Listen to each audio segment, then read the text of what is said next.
All right, let's begin tonight's lesson. Tonight's lesson is another very fundamental lesson.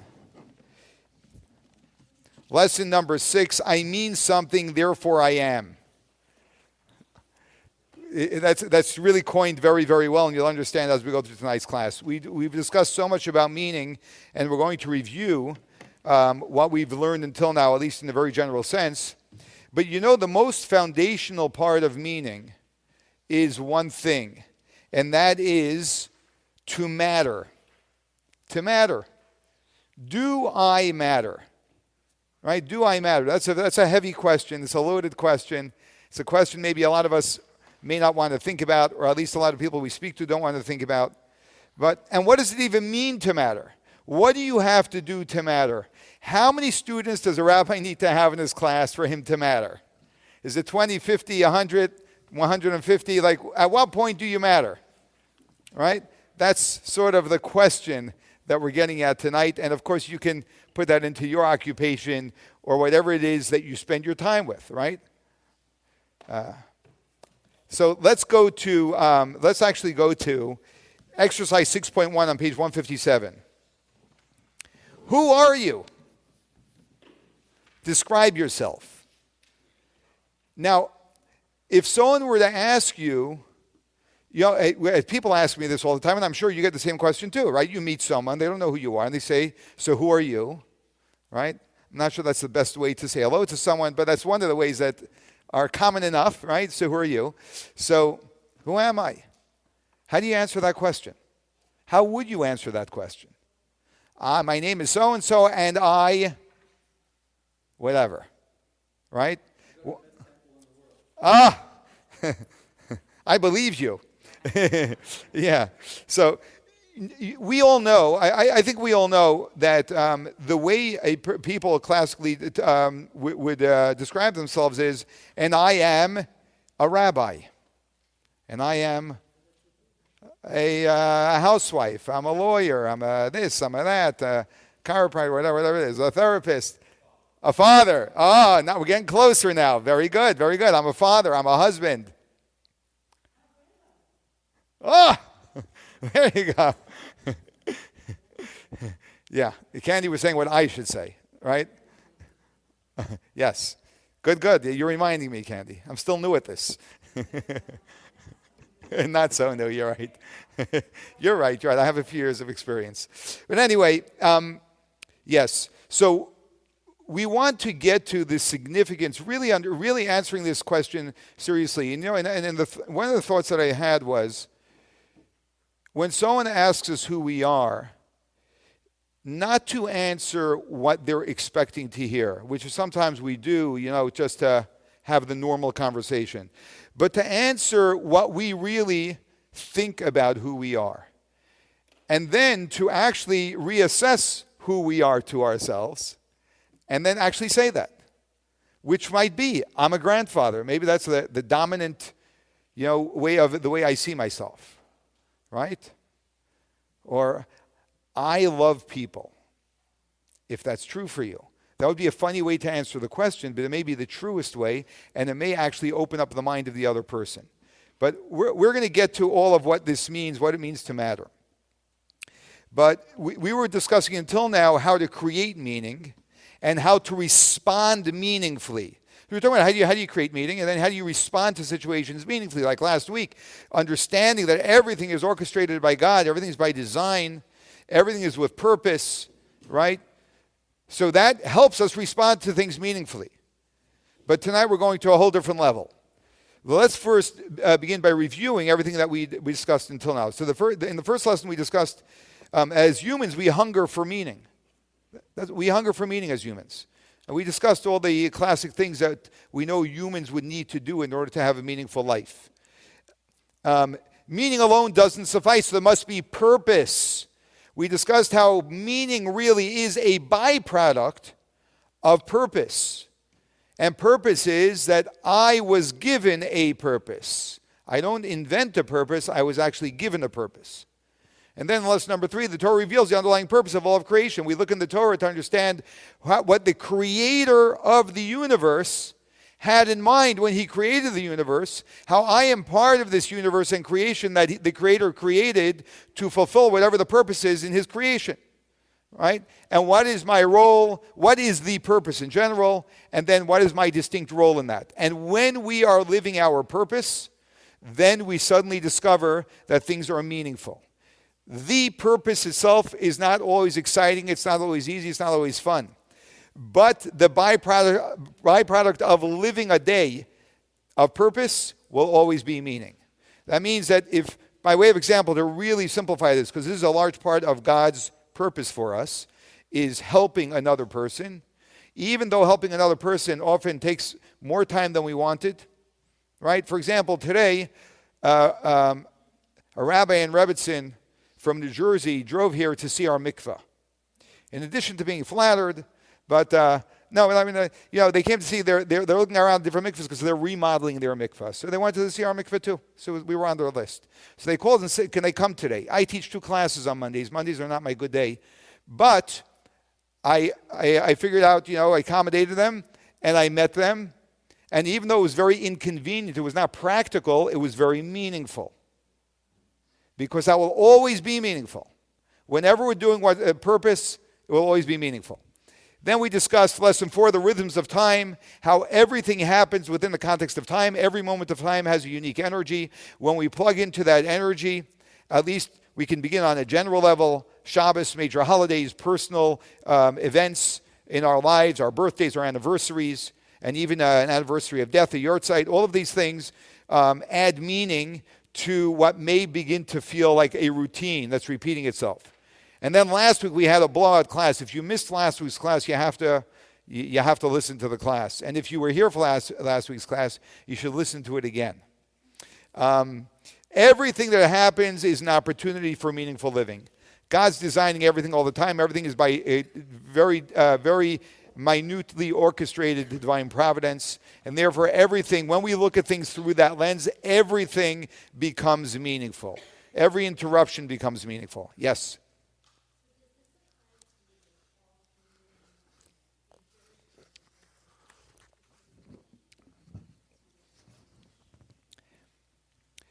That's a very good question, and I'm going to answer you very generally, because I don't want to get very philosophical now, to just say that that's true for everything. Like we said last week, if a leaf falls from a tree, God orchestrated that, right? So everything that's happening in the world in great detail, every single minutia is orchestrated by God, and nothing can happen if God does not want it to happen.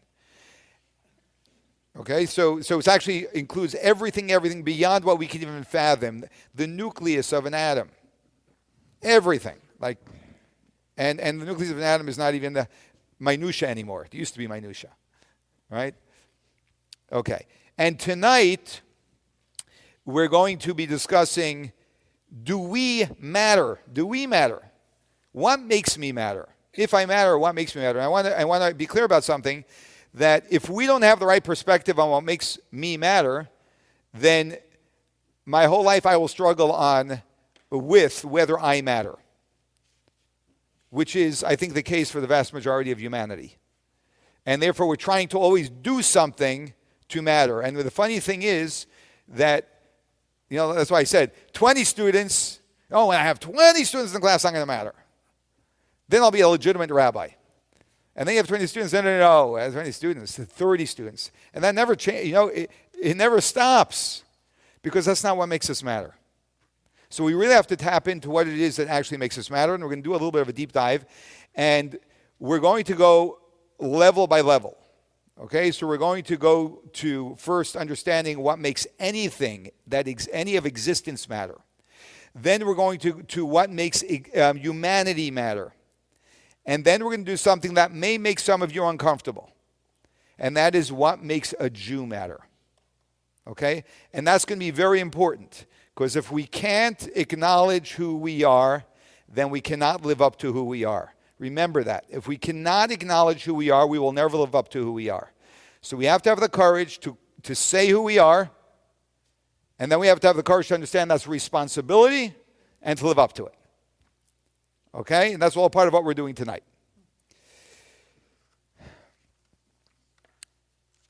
So when we talk about when we have this conversation, we talk about our jobs, we talk about our roles, we talk about our interests. If I'm a student, why am I'm a student because I study. There's something that I do that makes me who I am. That is the normal way of identifying with ourselves. I am a rabbi because I officiate at religious ceremonies, right? I'm a doctor because I practice medicine, all these different types of things. But the question really is this what makes us matter? Is our value tied to our talents and achievements? Is that what gives us value? And I want to say something that I'm teaching this class, right? So by teaching the class, it would seem like I'm the expert having mastered this, right? So I just want to say, even while I'm teaching this class with full conviction, I still am absorbing this more and more and more. I haven't absorbed this fully by any stretch of the imagination. And so I myself still struggle with this. So so I'm going back to the point I made right at the beginning of the course. It's not enough to know what makes someone matter.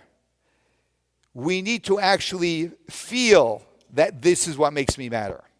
Because then we walk through our day as an entirely different person. That's really where we want to get to.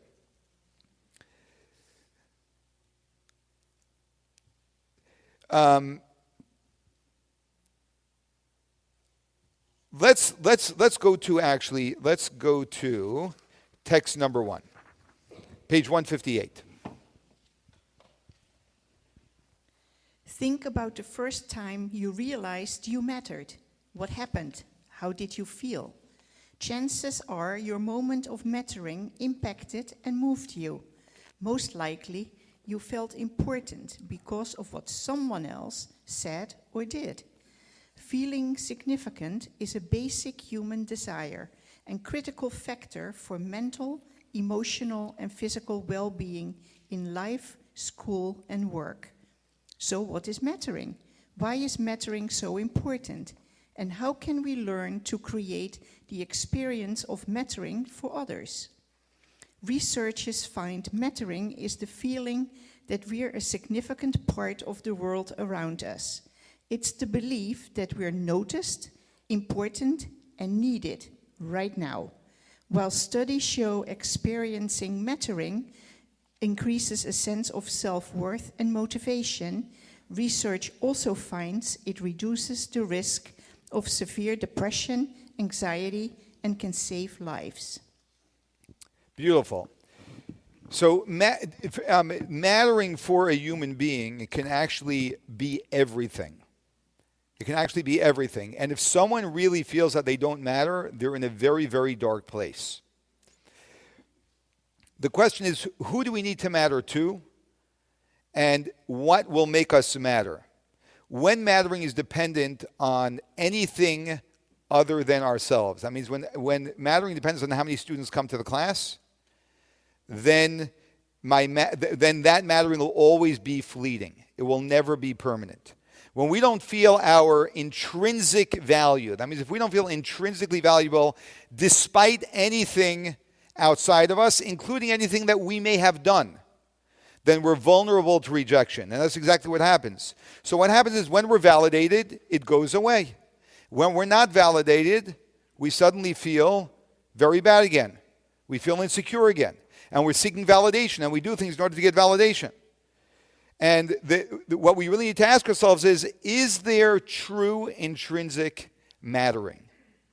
Or another way of saying do we matter no matter? That may be one way of thinking about it. Do we matter no matter?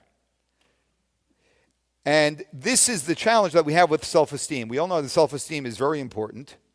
But when self-esteem is built on accomplishments, which is the classic way of building self-esteem, then it's not being built. It's being built on things that we become to depend on. And that makes our self-worth, right? That makes our self-esteem very, very vulnerable. And that's why it's a major roller coaster. But if we can tap into intrinsic self-worth and really feel that, know that to be true, then no matter what's going on, whatever the situation is, whatever failure we just went through, or whoever may not be happy with us, we will still thrive. In fact, I told a few people in the last few months that if you really want to, be able to move forward in life in a very productive way, you're going to have to come to terms with the fact that certain people will not be happy with you. And as long as your integrity knows that you're not doing and haven't done anything wrong, you need to be able to live with the fact that someone who has an issue will make me their issue. That's what everyone has that. I believe everyone has that. If you're a rabbi, you surely have it in abundance. But even if you're not working in a community, you have it.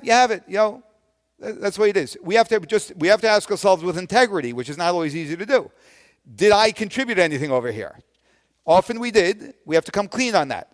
But beyond that, sometimes people are going to be upset, right? But my worth cannot be dependent on that. I need to be able to understand that I am showing up with integrity, I'm being a good person, and I'm doing the best I can do, and I make mistakes, and then we have an intrinsic self-worth. But we have to understand why do we intrinsically matter? That's the question. Why should someone feel that they intrinsically matter, even before they've done anything? That's really what we want to get to. That's what we want to understand. So let me say this, that intrinsic value cannot be lost. What is intrinsic value? Intrinsic value means that whatever it may be, any of God's creation has value because God created it. That means before it does anything or performs or produces or is functional or whatever it may be, just the fact that it was created by God gives it value. And it means something further. And this is important for us as humans. Even when a human being falls morally, or they have they become completely corrupt, we'll say. I don't know, completely corrupt, but they become corrupt. They have a stage in their life where they've done terrible things. Nothing can take away from a person their intrinsic, inherent value. Now, it doesn't excuse them. No one's getting a pass. But it's not a contradiction. And that's where redemption actually comes from. When we know that there is a part of me that's deeper than that. And that is the intrinsic value that we all have. And that's how people do amazing things, even though they've done some very unamazing things beforehand. So self-esteem, when we talk about self-esteem can have a lot of pitfalls. Because self-esteem is often built on how we stack up against another person. It's a competition thing. So, right? How do I measure how I'm doing? To know if I should have self-esteem, if I have self-worth. Well, I have to measure against some things. I'll measure against someone else. If I'm doing better than them, then I must be doing good. And then I feel like I have self-esteem. And then I find out there's someone that's better than me. And that's always going to happen. Right? Rarely is a person find themselves to be the top of everything, the top of everyone. There's actually only one guy, and I don't even know who he is. Right? So what happens is we start this competition, and then it's never enough, and then we always feel dissatisfied, and that form of building self-esteem simply doesn't work. But another form of self-esteem that's a little bit different is the weakness of self-esteem is that often we're building it. The word self-esteem in and of itself is not a problem. It's just the way we use and build self-esteem, which is classically when we do it through comparison because we have no other way of measuring. And hopefully tonight we're going to be creating a new measuring stick, which is a very, very simple measuring stick. But the other way to deal with self-esteem is interchange self-esteem with self-compassion. Self-compassion is that even though I've made mistakes, I've done things which I shouldn't have done, I did something which was immoral, there is an inherent worth that I have, and therefore I have compassion on this person called myself that slipped up and did something I should not have done. And I'm going to say something I repeat all the time. The amount of self-compassion you have for yourself is the amount of self-compassion you have for another. The amount of judgment you have on yourself is the amount of judgment you have on another. So that's why, part of the reason why God says in the Torah, love your fellow as yourself. The way you love yourself is the way you love another person. If you don't have room to love yourself, you're always critical of yourself. And we glorify that too. We found ways of glorifying everything that we do, right? But when we're very critical of ourselves, we become very critical of others. Yeah, I'm critical of myself too. I have nothing against you, right? Oh, like that really helps, right? So the more self-compassion we have, which means the more I identify with my own inherent value, the more I see you with your inherent value. And the more compassion I have and understanding I have. And this is what we call inherent worth, which is despite any failings that we may show up with. And this inherent worth is rooted in who we are. When I say rooted in who we are, what do I mean? Rooted in who we are as opposed to rooted in what we do. You may fail in what you do, you will never fail in who you are. Because who you are will always be who you are. And who you are is who God made you to be. That's always going to be perfect. What's not going to be is what you do. And that's okay. That's okay. And some people are worried because if you say that's okay, then people will just think, oh, they could do whatever they want. No, that's not what people think. When you tell someone it's okay that you messed up, and it's okay, we have room to tolerate you messing up, the same way we have room to tolerate that we mess up, they understand there's a mess up, but there's compassion for that. And when there's compassion for that, then the person has the courage to look at it, figure it out, and make sure that they're not going to mess up in the future. So what's the basis of this unshakable truth that every single one of us has unshakable intrinsic value? Let's read text number 2. That's on page 160. Fascinating story in the Talmud. We're only going to discuss one aspect of it because it may raise some questions for you, but we're not going to be able to address all the questions about the story. Once, Rabbi Elazar, the son of Rabbi Shimon, was returning from Migdal Gedor, from the home of his teacher. Riding along the riverbank on his donkey, he was feeling proud and content. He had just completed a significant stretch of Torah study. Along the way, he encountered a man who was unusually unattractive. The man greeted him respectfully. "Peace be upon you, my master." But Rabbi Elazar did not return the greeting. Instead, he said, "Worthless man, how ugly are you? Are all of the people of your town as hideous as you?" The man replied, "I don't know, but you should go to the craftsman who made me and tell him, how ugly is the vessel you have formed." At once, Rabbi Elazar realized how wrong he had been. He climbed down from his donkey, bowed before the man, and said, "You've spoken rightly. I admit my mistake. Please forgive me." Beautiful. This is a really beautiful story. Here's a rabbi who I hesitate to speak about. This rabbi was a great, one of our great rabbis. At the same time, right? He, as he acknowledges himself, he really did not act, on par with his standing, and he says something very obnoxious to this guy, right? Very obnoxious. What caused him to say this obnoxious thing to the guy, by the way? What does the story tell us? Right? That he was feeling proud and content of the study that he had just done.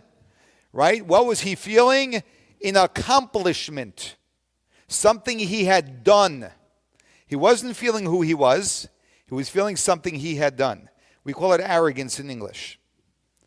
Okay? And because of that, he looked at the other person. Right? And his features. And he assessed him externally, just like he has assessed himself externally. And he said, "What an ugly man." He tells the guy to his face, which is like unbelievably obnoxious. But this man was so beautiful. If you just pay attention to how he responded, he was magnificently beautiful. This ugly man was magnificently beautiful. Why? Because he didn't get defensive. You notice that? He didn't get defensive. He didn't say, "Look who's talking. Well, I'm not ugly. Who do you think you know?" Whatever, all the different things we say. Why not? He didn't get defensive for one reason. Because we only get defensive when we buy into what the person is saying. But he did not feel worthless. He had no complex, right? He was clear about one thing. My external features, God formed me. Speak to God. I am a divine being created, handmade by God. That's what I know about myself. And if you've got any issues with me, speak to God. See, he was far more clear about his intrinsic value than Rabbi Elazar was in that moment. So as we see over here, our value does not come from anything we've done. We matter because God made us with intent and purpose. And the moment he said this truth, and this is the beauty of Rabbi Elazar, the moment truly arrogant people, when you put the truth in their face, whoa, that doesn't go over well, right? That really triggers them because they have no idea what to do with the truth, right? But Rabbi Elazar immediately realized that this man spoke truth. That is a tremendous lesson we have to learn as well, that when someone speaks the truth, as Maimonides writes, accept the truth from he who speaks it. Which is not an easy thing to do. Sometimes we're in an argument or something, we're invested, someone puts out the truth and we're still holding our ground.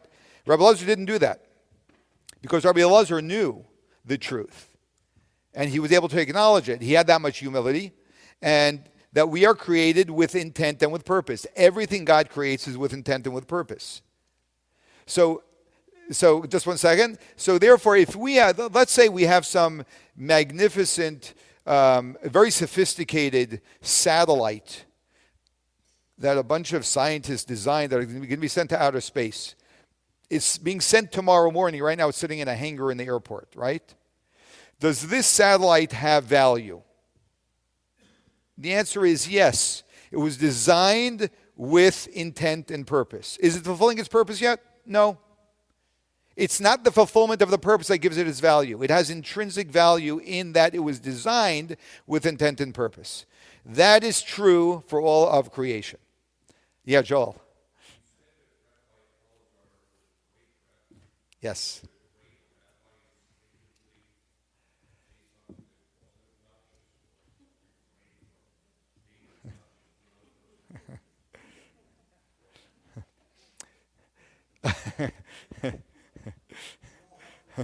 Yeah. So, to answer you seriously,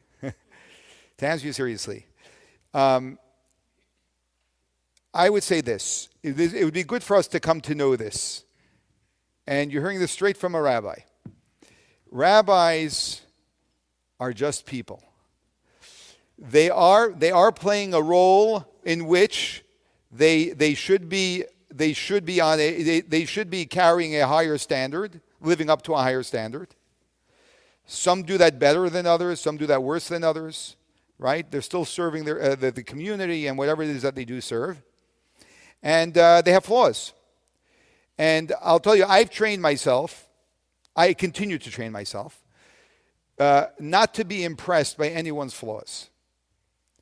So sometimes people, they want to share something with me and they preface it by saying, Rabbi, I have to tell you something. I don't want to shock you, whatever. And I challenge them to shock me. I say, I challenge you to shock me. Because nothing shocks me. Anyone can do anything. And I know that for my own self. I haven't done everything. But what I'm saying is, we know our weaknesses, and we know that we're vulnerable, and we know we've done things that are not up to par with who we are. And it is disappointing when a rabbi does it. Definitely is. And this story, as I said, is quite shocking. Right? It's quite shocking that Rabbi Elazar did it. But, yeah.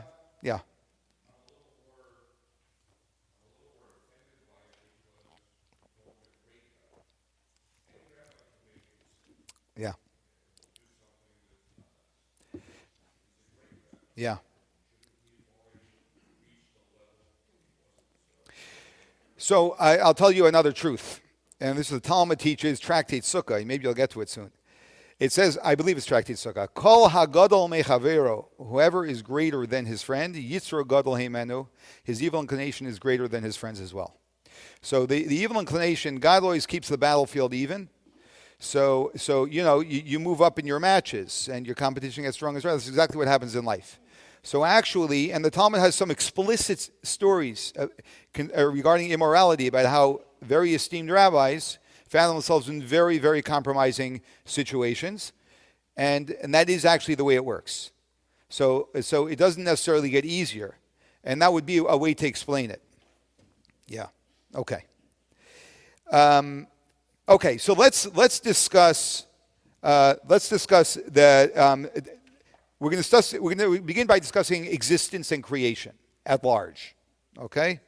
We discussed last week that even a leaf is under the precise divine providence of Almighty God. If it falls off of a tree, God had planned to do that. If it rolled over 8 times versus 9 times, God wanted it to roll over 8 times. They wanted it to settle exactly where it settled. It's hard for us to imagine that there's such preciseness in creation, but actually that adds enormous, enormous meaning when we understand that that's the way everything works. So if this is true for all of creation, it's definitely true for humanity. Let's read text number 3. Human beings are beloved because they were created in the image of God. They're even more beloved because God let them know that they were created in his image. As it says, in the image of God, he made the human being. Very good. I want to just make sure we're clear in the process we're following here. So we just discussed that anything that was created with intent and purpose has intrinsic value. What in this universe was created with intent and purpose? Everything. Everything was created with intent and purpose. And that's why everything has intrinsic value. Okay? Now we're talking about humanity. Human beings, this is Rabbi Akiva, I believe it was Rabbi Akiva who taught this. He says human beings are beloved because they were created in the image of God. Why do we have intrinsic value? Because we were created in the image of God, which we're going to discuss in a general sense in a minute. And we're even more beloved because God made us know that we were created in the image. You know, sometimes you are something you don't even know what you are.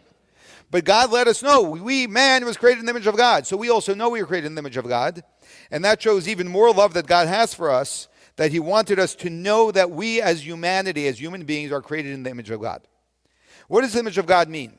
We're going to use 3 major or general examples of what the image of God is. The first is wisdom. God is the source of infinite wisdom. And guess what? God made human beings that have wisdom. No other being in the universe has nearly the intelligence that a human being has. So we reflect the image of God. Number 2, we have choice. God can do whatever God wants. Nothing else in this universe has free choice like humanity. Yep, your dog is trained. Sorry. He is instinctive. Right?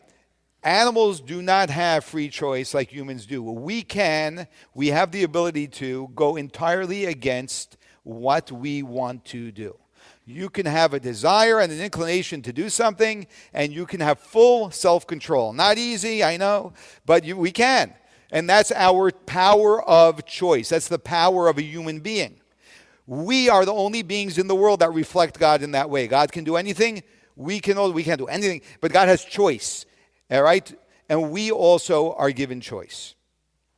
Third, and this is a little bit more mystical, and some of you know this from some of our deeper Kabbalistic courses, God functions using a template. God interacts with the universe using a template called the 10 Sefirot, which are 10 characteristics. The human psyche is also designed with 10 characteristics. For the psychologists in the room, I know they didn't teach this to you in school, but for that you'll come to advanced spiritual Hasidic psychology, Kabbalistic psychology, and you'll learn about that, and you'll see that there's actually a lot of interplay.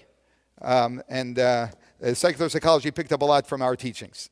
But that is how we are in the image of God, and because we are in the image of God, every single one of us was also designed with intent and with purpose. But the deepest aspect of a human is we are an expression of the divine. Just by our being. It's before we do anything. And even if we do things which are contrary to the divine, right? Like Rabbi Elazar did. That doesn't take away from the fact that he is in the image of God. It's just that in that moment he wasn't living as an expression of the image of God. Where does God get value from? You ever think about that? What is God valuable? Does God matter? Why does God matter? Does God matter only because he makes sure that I have what I need? Does God intrinsically, inherently matter? And again, I don't want to get too philosophical, but of course the answer is yes. God existed before there was anything else. God doesn't depend on anything to exist. God didn't come into existence at a certain point, even though it defies our logic, right? So God is the most independent of all beings. God is the true independent. And when you're independent, you are just inherent in absolute being. You just absolutely are and have absolute worth. His being is his value. Just his being is his value. It has nothing to do with his doing. It has to do entirely with his being. By the way, that's why we call, what are we called? We're called human doings. Oh, no, I messed that up. We're called human beings because that's what gives us our humanity. It's not what we do. What we do is all coming out of our being. And guess what? The more we know what our being is, the more beautiful our doings will be. The more alienated we are from our beings, the less self-esteem we have, the more insecurity we have, and the more ugliness we have. And the more ugly our doings are. So God needs no validation. Believe it or not. All the prayers that we say about how great God is, God doesn't need that. He doesn't need that. He knows that we need it. Right? Because if we know what God is, then we can begin to know who we are. Then there's some hope. Let's read text number 4 on page 162. God's essence and being are not defined by the worlds in any way, not even as the one who transcends and fills them. For the essence of godliness is not that the worlds were created by him or received their life force from him. As it is written, you are the same before the world was created and after it was created, completely unchanged. Had he not created the worlds, it would have made no difference to him whatsoever. Very good. What does it say on God's resume? You ever see God's resume? On God's resume it says, creator of the universe. It doesn't say that. God's resume is blank. Because what makes God who God is nothing that he's done.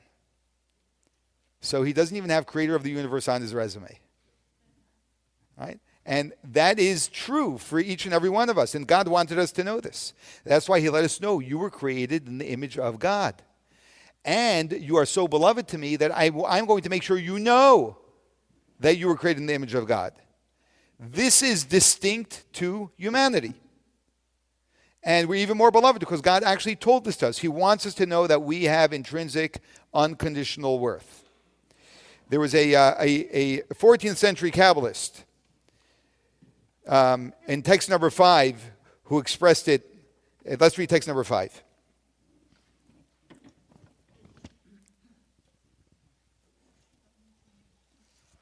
Human beings are beloved, even more beloved. Every thinking person must take this to heart. Rabbi Akiva did not mention these expressions of love just to praise humanity, but to awaken a person, to help them recognize that they are a significant being in the eyes of the one who spoke and brought the world to existence. For this reason, one must be especially careful to protect their own dignity, for that dignity is the dignity of their Creator, who formed them in his image and likeness. To degrade oneself is to degrade him. Beautiful. You know, there's something very interesting. When God created the world, so God created animals first. Before the human being was the last creation that God created. With all due respect to all of us esteemed humans, we were the last of creation. It was actually, that was the greatest sign of respect because God first prepared the whole world for us and then he created us. But when he created all of creation, he created males and he created females. Every animal, God created a male and a female. There's only one creation where God did not do that. You know what that was? Man. When God created man, you know who he created? He created man. And as the Talmud teaches us, Some of you may know this already. If you don't, it's fascinating and very important to know. When God created the Adam, the first man, was that man male or female? Yes, exactly. One side was male, one side was female. The story about taking one side, by the way, the Torah doesn't say a rib. It says a tzela. A tzela is a side. When God took one side and separated it, that was one side from the other side. That was the female side from the male side, so now one person became two. Why would God do that? You're creating two people, a man and a woman. You want a man and a woman. You're going to split them up. Just make them separated. Why did God make them? It was important to God that the first human being be one human being. That there should only be one human being. Why was that so important to God? Let's read text number 6. Because Adam was created as a single person, every individual is required to say, "The world was created just for me." So the reason why God did that was because God wanted us to be able to say, the world was created just for me. What does that sound like to you? If someone were to come in and say, do you know the whole world was created just for me? How does that sound? It doesn't sound very good, right? Is that what it means? That's not what it means at all, right? It's not actually an arrogant statement. It's actually to tell us that we should realize that our intrinsic value as an individual is from the fact that I am a creation of God, and it would have been worthwhile. Every one of the 8 billion humans living in the world can say this, and should say this together at the same time, that the entire world would have been worth being created just for me, because I am in the image of God.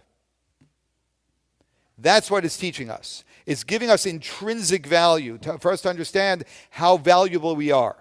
It's not about arrogance in any way, shape, or form, because the same way I say it, the same way you say it. It's the point that there is something common that every single one of us shares, and we can call that, if we want to get really sophisticated, we can call that essence, the essence of a human being. This is not in the form of entitlement. It's not to give us self-worth. It's because He, God, Almighty God, made us. He made us in His image. And this is where humanity has inherent self-worth. And when we think about this and we connect with it, then we go through life as a very healthy person. We don't need arrogance. We don't need to prove anything to anybody, right? And we're not dependent on everyone around us. Yeah.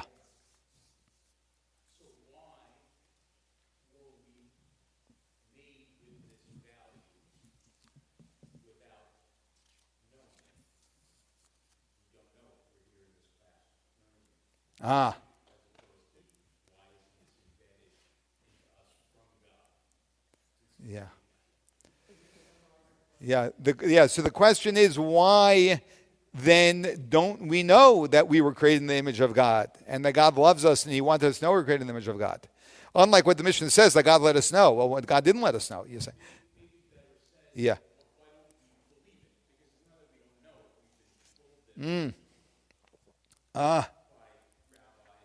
Yeah. Okay. Right. So most human beings have probably heard of the concept that we are created in the image of God, but believing it's a whole different story, which is like my point at the beginning of the class, that we have to actually absorb it, right? That is a lifelong part of our work in integrating truth into our being.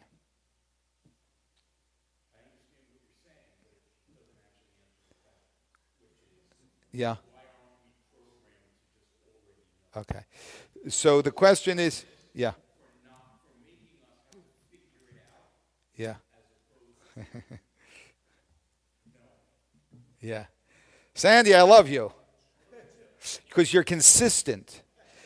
No. You're asking, I don't know if you realize it, you're asking the same question. So, which means I'm not doing a good job answering it. That's my problem, but I'm going to try and answer it now. So Sandy says, asking that, why did God design it that we have to spend our whole lives like internalizing this? Why didn't He just design us in a way that it's internalized? So you really have to come to our Shabbos morning Hasidic class. Yeah. Yeah. And that's $200 an hour. We have discounts, scholarships. Happens to be a free class.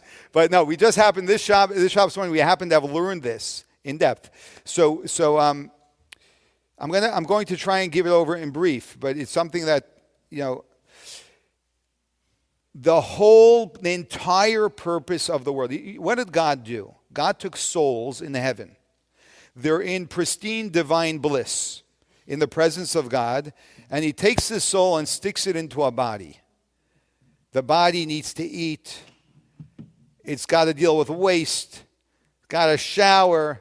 Got to brush its teeth. Got to go to dentist. You know the terror of a dentist? Whatever, right? All of these human things. We have to sleep, right? And we have to deal with all the headaches of life. What are you doing? Like, God, what are you doing? That's your question, right? That's your question, right?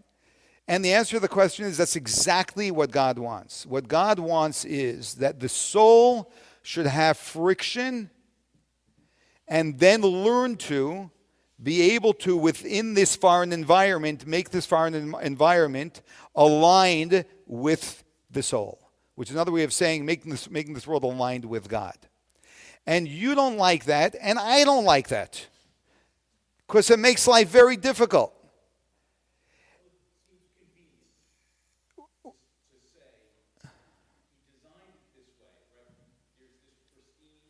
Yeah, yeah.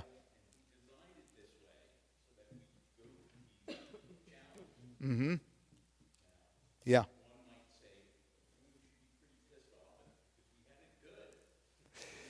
Yeah.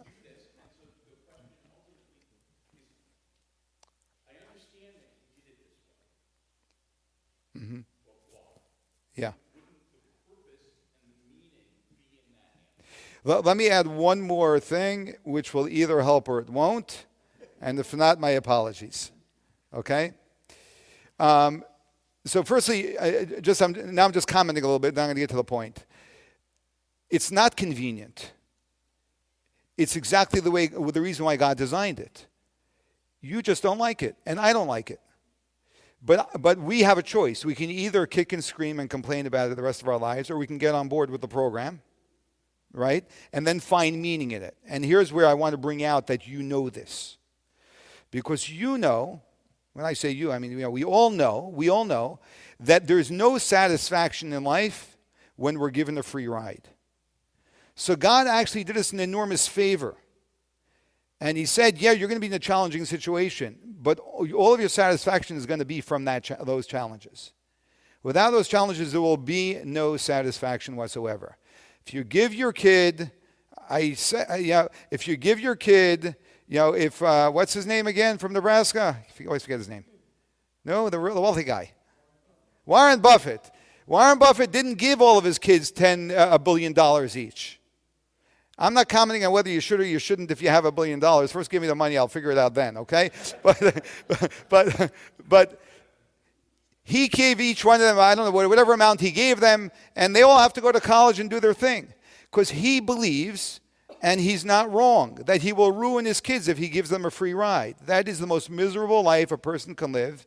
And if you want to know which American boys get, what's it called again? Join ISIS, go get radicalized. It's kids from wealthy homes who are given free rides and have no meaning in their life. And they have to search for meaning. But kids who have to get a job at a supermarket when they're 16, if they want to buy the pair of sneakers that they want, they don't get radicalized. All of this, I'm just using ways and examples of saying, all of this is because God designed the world in a certain way, which is to serve God, but it also serves humanity, because this is the most meaningful way of living. Okay, and the rest of it we'll leave for after class. Okay. Yes. We're going to take two more, and then we're super late. Yes, Eddie. And then we'll come to... Yes.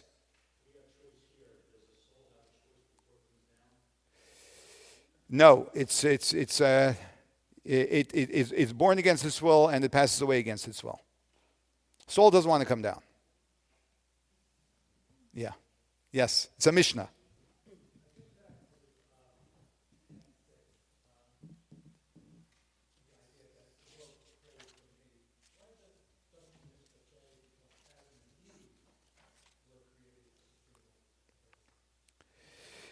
because the first man wasn't Adam and Eve, it was Adam. They had one name. They were just called man. Humanity. They were called human. You know, if we say it in English, man, it sounds like it's a gender, right? They were called human, which the human was androgynous, a male and a female. Then God split them, and there was Adam and Chava, Adam and Eve. Yeah? Okay.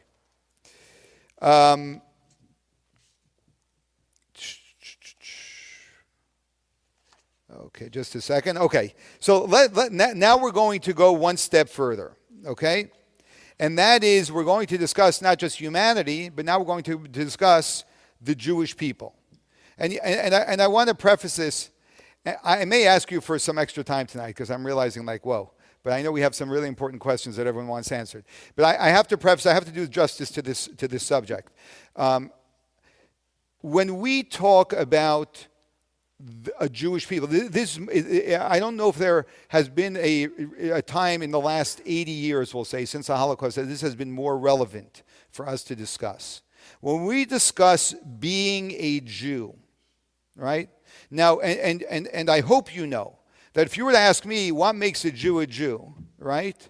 It has nothing to do with observance, right? It's an inherent state.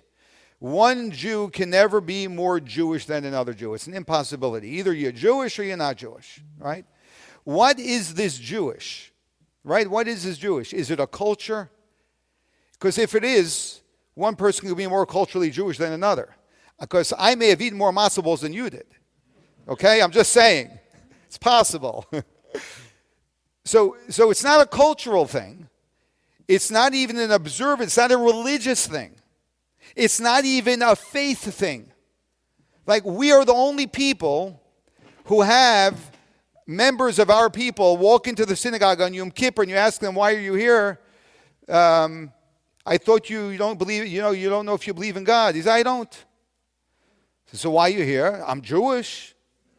It's like, what type of an answer is that? Right? Only a Jew answers that. There are no Catholics in church who don't believe in God. It doesn't exist.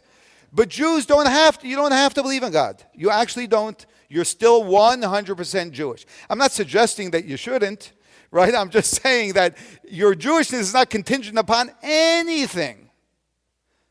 So we really need to ask ourselves a serious question. What does it mean to be a Jew?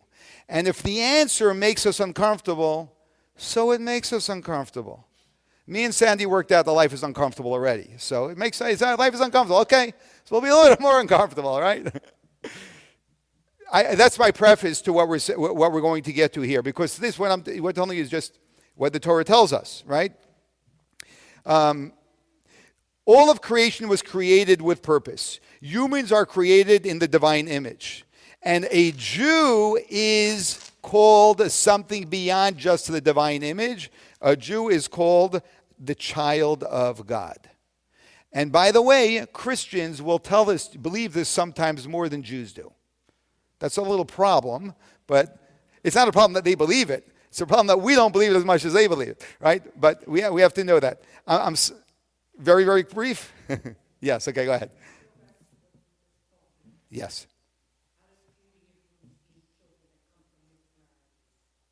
It's a great question. After the class, please come up and I'll be happy to discuss it. Yeah, that's going to take us down a real long side road, okay? Let's go to text number 7. Let's read text number 7. Beloved are the Jewish people, for they are called children of God. And even greater love was shown in that it was made known to them that they are called children of God. As it says, you are children of your God. So this is quoting a verse from the Torah of Deuteronomy, that you are children of God. Okay? What is the difference between being a child of God and being created in the image of God? What does all this practically mean? It's the difference between being God-alike, which is being created in the image of God, and being godly. Okay, godly, which means being godly. Right? Not just in the image of God, not like God, but really having a presence of God within us. Okay? That's what it means. That's the reason why, by the way, for a Gentile is expected to be a good person. I want you to know that a Jew who is a good person is very nice, but you're not Jewish yet by being good. I mean, you're Jewish, of course, because you're Jew, right? But you're not acting Jewish by being good. You're just being a good human. To be a good Jew is to be godly. Not just to be good, but to be godly. And when you start delving into Judaism, you'll see Judaism is all about being godly, not just being good. When we do a mitzvah, we're not doing a good deed. We're doing a God deed. When we help another person, we're not doing a good deed, we're doing a God deed. Whole different world, and that's because we are a different dynamic. We are a godly people. So one is resembling, we actually have a slide for this. In the image of God, we resemble God. In a child of God has the essence of God in him. We call it the godly soul. Image of God, you have qualities that are shared with God, but a child has shared DNA. It's not just you have that quality and I have that quality because I resemble you, but I actually have your DNA, right? We know that that's true for children, right? When in image of God, so there is an earned love. You're in my image, so I love you. A child of God, there is inherent love. There's a love that exists between a parent and child that doesn't exist in any other relationship. In the image of God, there's somewhat of a conditional relationship. It's because you are in my image, and although that will never change, it's intrinsic, but it's still based on that. But a child is a part of me, right? It's an irreplaceable relationship. You can never break or disown a child. Impossible, right? So these are all examples of the difference between someone who's in the image of God, which is a human being, and someone who is a child of God. And I'm going to emphasize the point I said in the beginning of class. I don't remember exactly how I said it, but something to the effect of. I don't know why I feel the need to continue to come back to this, but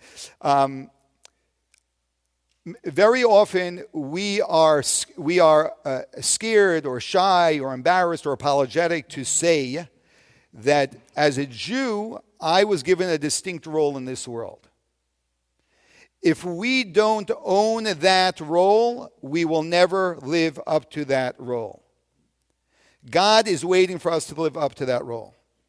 And I would say that the greatest calling of the hour, that means this time that we are living in 2025, is exactly this and nothing else. And that is for us to understand that I am a Jew and I am a godly being and I have to live up to that. It's not a feather in our hat. It comes with major responsibilities and a whole lot of hate. But we're not trading it in, or we're not running away from it, or we're not going to hide from it. We're going to step right into it. Can we? Okay.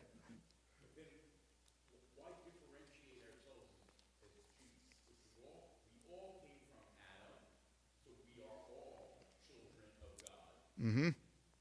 Yeah. In the image of God. So God created humanity in his image, as the Torah says right in the beginning of the creation. And then when God gave the Torah to the Jewish people, he called us his children, and really that childrenhood started with Abraham. Okay? Yeah. And this is, we have in the text number 8. Let's read text number 8. The second soul in a Jew is an actual part of godliness from above. As it says, Israel is my distinguished and illustrious child. You are children of your God. Just as a child drawn from parents, essence that is contained in their mind, so too the soul of every Jew is drawn from God's wisdom.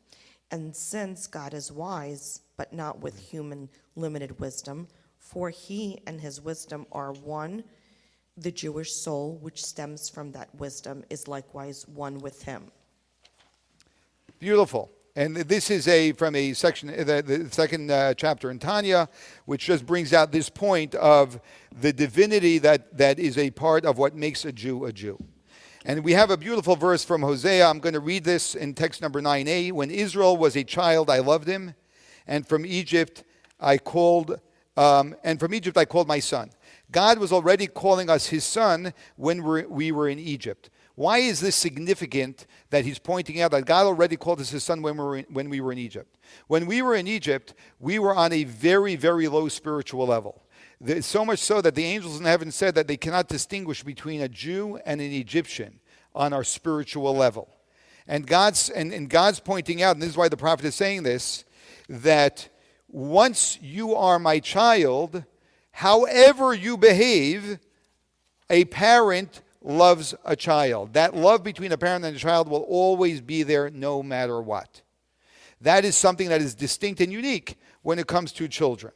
And that's why it's important for us to, and the Rebbe used to speak very frequently about this unique relationship between a father and a son, right? A parent and a child, and God and the Jewish people. Let's read text 9b.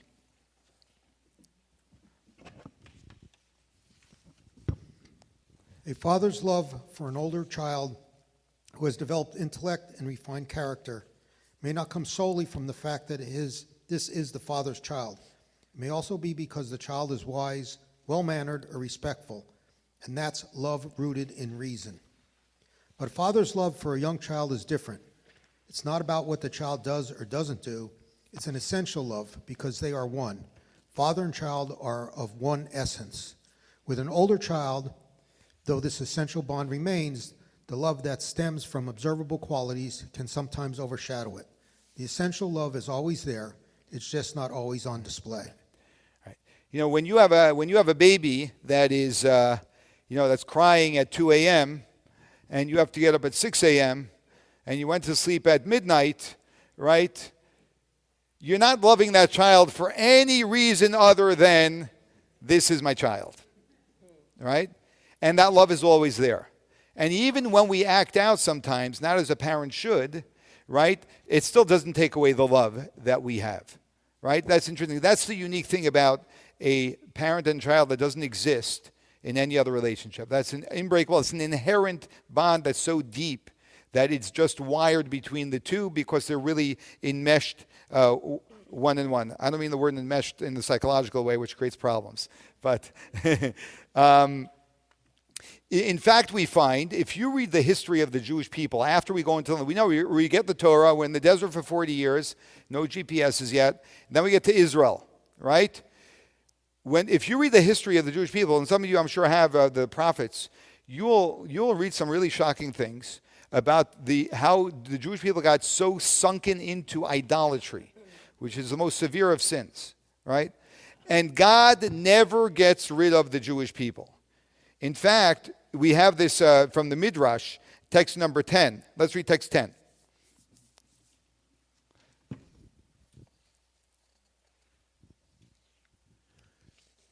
At that time, God said, "My children are stubborn, but what shall I do? To destroy them, that is impossible. To have them return to Egypt, that is impossible. To exchange them for another nation, I simply cannot." Right. What's God saying? God's saying, I can't want another child. A parent never wants another child, right? You want your child. Sometimes that's very, very painful because of the way the kid is acting. But there's no way to trade in a child.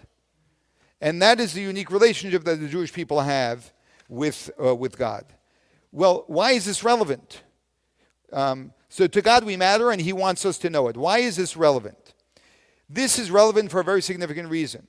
In addition to simply understanding why we have the unique inherent worth of a Jew, right? Again, all of God's existence has inherent value. All of humanity has inherent value because all of humanity is created in the image of God. The Jewish people have a unique value in that we actually are the child of God. But what does that mean practically? See, here's the thing I sometimes like to bring out, and that is when a person sees Judaism as a structure of things that we are meant to do, right? Anyone that comes to you with a laundry list of things, like you come home and you get the honey-do list, right? That never goes over well. Never goes over well. You give anyone a list of things to do, no one wants a list of things to do, right? So I got to do all of these things. What do we call it in English? We call it oppressive. It's oppressive, right? So when our relationship with the Torah and with God is, oh, I have to do all of these things, right? It feels oppressive. But when a Jew thinks about this differently, and this is the proper way to think of that, let's not focus on what I'm supposed to do. I want to focus on who I am. I am a child of God. Wow, I am God's child. Automatically, out of that comes, what can I do for my Father? What can I do for my Father? I find out what my Father wants, and I do it. It's no longer oppressive. It's just looking at it, flipping everything on its head and looking at it properly from the relationship to the doing, not the doing building the relationship.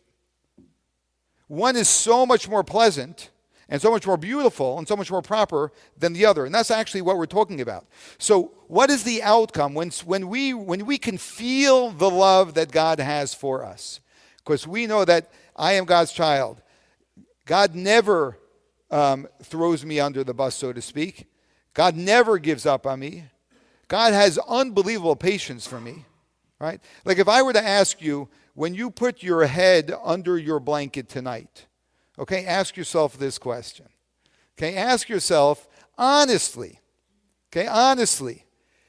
how good of a child are you to God? If you just take the little bit that you know of what God maybe wants from you as a Jew, from me as a Jew, right? I tell you how I would answer that question, right?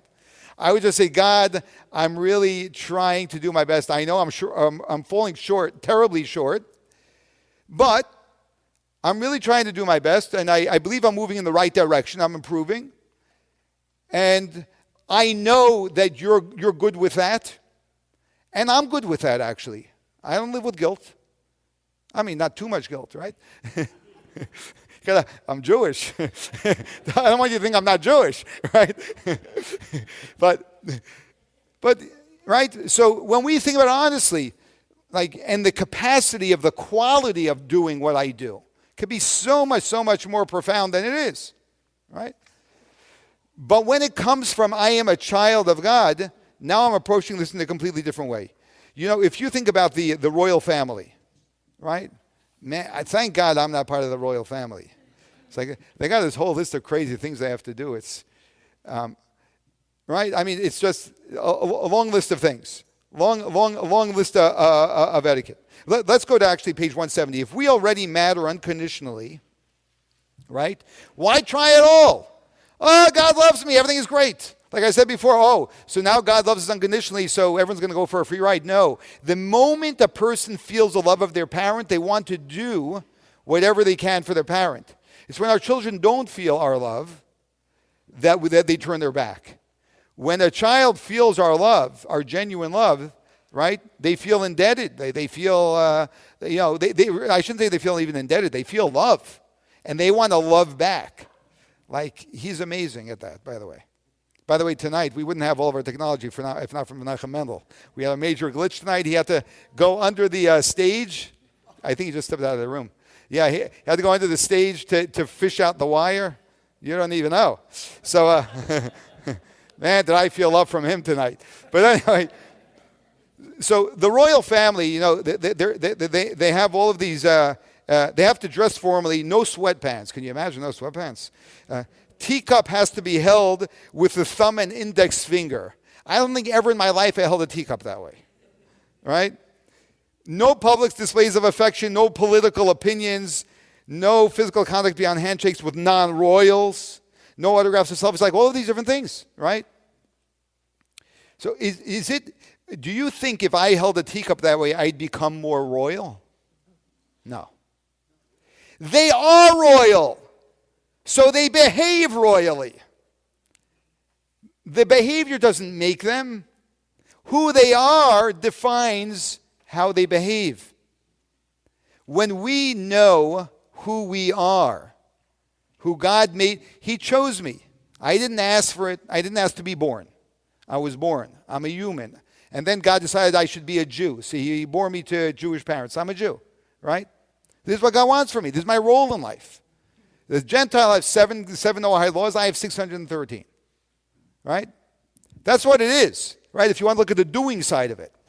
But on the being side of it, it's so profound. And out of that being, now, oh, wow. What a relationship. And how can I live up to this? How can I give to God? That's really what we're talking about. So the following the etiquette doesn't create the importance. But we follow because we already are important. In other words, our behavior reflects our status. That's what it is. Our behavior reflects our status. When we know who we are, we conduct ourselves a certain way. And wouldn't it be nice if rabbis conducted themselves the way they always should? That was for you, Joel. With importance comes, but that's the point. The point is, if someone's a rabbi, that also comes with a responsibility, right? And then behaving that way. With importance comes privilege and responsibility. And all of this begins with one thing, which we call in English self-respect. Self-respect, which means knowing who we are and respecting that about ourselves. Let's read text number 11. The mitzvah of self-care. A kind person benefits their own soul. Proverbs 11:17. This refers to Hillel the elder. When Hillel would part ways with his students, he would continue walking with them. They once asked him, "Rebbe, where are you going?" He replied, "To fulfill a mitzvah." "A mitzvah?" they asked. "To bathe in the bathhouse," he said. "Is that really a mitzvah?" they wondered aloud. He said, "Of course. Think about it. Statues of kings are placed in theaters and stadiums. The officials appointed to care for them wash and polish them regularly. They get paid for it, and they're honored for it. They move in the circles of nobility. Now, if that's how we treat lifeless images made in honor of human kings, how much more so if with me, a human being who was fashioned in the divine image and likeness, as it is written, for in the image of God he made the human being. Genesis 9:6. Beautiful. In other words, when we actually have dignity and self-respect and understand who we are, then we understand that caring for our body and living morally honors ourselves and God, whom we represent. Because we are God's agents in this world. That's why our role in this world is to be a light, a divine light. When we say a light, it actually means the divine light unto the nations. So being a divine being is another level. And that's why you'll find, which we're going to gloss over tonight, but text 13a and 13b, there are different things the Torah tells us that a Jew is commanded not to do to our body. Because our body is housing this divine soul, and it's just not appropriate for a divine being, a child of God, to be doing certain things. Let's read text 14. And this is a reminder that sometimes we need outside reminders because we forget about who we are. Let's read text 14. Rav Ashi says, Huna bar Natan once told me, I was standing before the king Izigdar of Persia, and my belt had slipped too high. The king personally adjusted it back in place and said to me, a kingdom of priests and a holy nation, that is what is written about you. Beautiful. See, he's telling him, right? This Gentile is telling, this Gentile, the king, is telling this rabbi, you're called a kingdom of priests and a holy nation, right? So you need to know to present yourself appropriately, right? And that's very true. It's how we see ourselves is how we present ourselves. So where do we go with all of this? We established tonight that we matter regardless of what we do, right? We don't matter because we do meaningful things. But we do meaningful things because we matter. There's a reason why the tabloids have headlines of every little thing that the prince does or that the king does. Because every little thing that the prince does and king does, the prince is doing. Like when I do it, it doesn't make the news. But when the prince does it, it makes the news.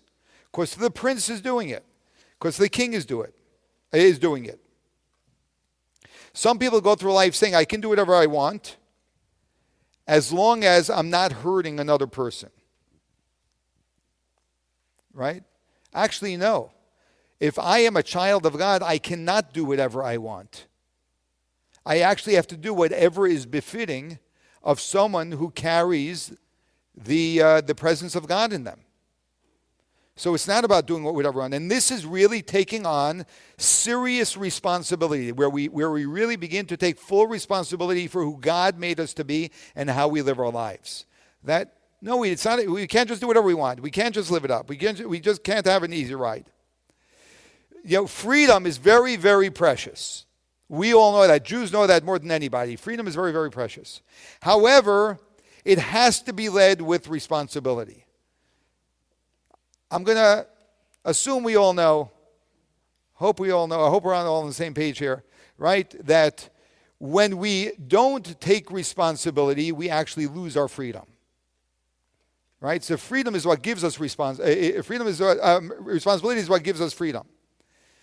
And being a Jew is not a feather in our hat, it's a responsibility. And that gives us the ability to walk through life as a Jew. When we don't live with the responsibilities, so then we have a hard time. It's a challenge to be a Jew. It's a very big challenge to be a Jew. And that's why this point of really stepping up and, and carrying ourselves with dignity and with pride is very, very important. And that's why saying that the world was created, Bishvili Nivra, the world was created for me, is a person who wakes up in the day and God puts circumstances in front of me, right, that I have to deal with, because I am the one who is meant to deal with this. No one else. Only me, and that's why God put it in front of me. And then when I take responsibility for that, right, what happens? I'm leading a meaningful life because all of my life is full of that. It's full of me moving forward and God orchestrating things and putting things in front of me that He needs from me to do, and I do them. I'm taking responsibility and I'm leading a beautiful, meaningful life. Let's read text 15. Being a child of God, meaning that the essence of a Jew is united with godliness, naturally brings about a state in which every part of the person is also aligned with godliness. The mind is drawn to Torah study, and the emotional character is directed toward love and awe of God. Beautiful. Okay, we're going to watch a really cute video as a little bit of a recap, and then we're going to wrap up the lesson tonight.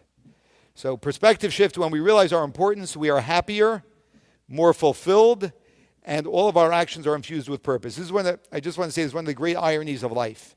One of the great ironies of life is carrying, I'm going to call it this because I'm feeding into the way we sometimes see it. Carrying the burden of life is the most liberating and light-weighted way to go through life. That means when we take it on, that is the richness and beauty of life. When we don't take it on, we're shying away, we're shirking from it, we're shying away from it, then everything is a schlep, everything is a drag, everything is a burden. And that is true with being a Jew. We could take it on, or we can constantly try and justify it and excuse it and apologize for it, etc., etc. Here, let's watch this video.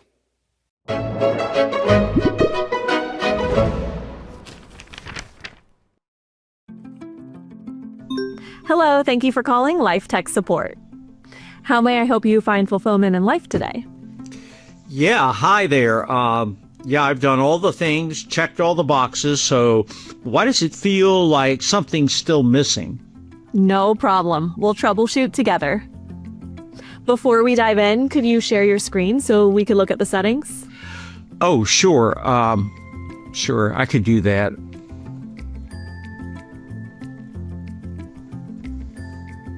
Perfect. Which boxes did you check? Yeah, the fulfillment boxes, good job, cozy home, lots of gadgets, regular vacations, restaurants, all the things that, should make me feel that my life is truly full. I see. There's more than that on a different list. That's exactly why we're here. Ready to dive in? Well, yeah, I hope so. Step 1. Have you synced your actions with your purpose? Yeah, I think so. I mean, I try. Actually, can you explain what you mean in less, technical terms? System shows sync incomplete. Let me clarify. This step means discovering your purpose in this world and living your life accordingly. Well, that sounds like a lot. Now, how do I even know what my purpose is? Not to worry, we'll break it down. Step 2, have you checked your source code? Source code? I can barely remember my Amazon password. And to be honest, I didn't even know I had a source code. Very common. Most people skip that step. I'm talking about the divine code, the Torah, life's ultimate operating system. I guess I really should check that out. That's right. On to the next step. Step 3. Have you activated a deeper awareness for daily tasks? Daily tasks, like folding laundry and making coffee? That's right. Every action, even the most mundane, can run in purpose mode. Otherwise, it's just a background app draining your spiritual energy. So making coffee is a mitzvah? Not exactly, but you can aim it toward a mitzvah, like staying alert for morning prayers or being an attentive husband and dad. And speaking of daily rhythm, that brings us to step 4. Is your time set to spiritual standard? Well, my time? Look, I'm usually late. Does that count? Not quite. Each day, each week, each month, each holiday, and even your birthday carries unique meaning. Open the calendar and then go to spiritual standard to turn on the day's unique energy. Once you're in sync with sacred time, the next challenge is what happens at times when you're thrown a curveball. That takes us to step 5. Have you installed the updates for unexpected events? Oh, don't remind me. I still haven't recovered from 2020. Yes, that was a major update. When plans go haywire, it's not a mistake. It's a system tweak for your soul's mission. Really? Absolutely. Look for the clues hidden in those changes. Okay, but even if I do all that, will it work? To be honest, I'm not even sure that I matter. That one's in your default settings. You matter. Always. No reinstall needed, not even a minor fix needed. You're good to go in that area. What are my default settings? Let's see. Checking imaging. You were created in the divine image, a reflection of God himself. And now checking cosmic weight. Yep, it's right there. Every one of your actions, even the smallest, carries enormous impact. Finally, checking individual ID. Yep, just as I thought, you are actually irreplaceable. Well, thank you. I've got a lot to work on, but, at least now I know where to look, where I'm going, and why. Exactly. Read the manual, the divine code, and if you ever get stuck, call back anytime. Thank you for calling Life Tech Support. Have a meaningful day. Yeah, so to wrap up to wrap up here, a few things. To wrap up the whole course, meaning doesn't just come from our choices, which it does. We make meaningful choices. That was the first 5 lessons. But it primarily comes from our essence. When we identify with who we actually are as God made us, that is the most powerful meaning which will be irreplaceable and make all of the things that we do so much more easy. The meaning is inherent. So it's not just what we do, but it's inherent to who we are. And that's why meaning is never found. Meaning is always uncovered. That's getting in touch with the truth about who we are. And the way we experience our meaning, the inherent meaning that we have, we experience through our commitment to do. So that is an expression of actually who we are. And so that's why to matter is a gift, to act like it, that is a calling. So if you really wanted to end this course on a solid note, you would go to page 178 and you would complete the following sentence. Because I matter, tonight or today or tomorrow, I will, ... And if you begin answering that, then you will experience the inherent meaning that lives deep within you. Thank you very much, everyone, for participating in the course.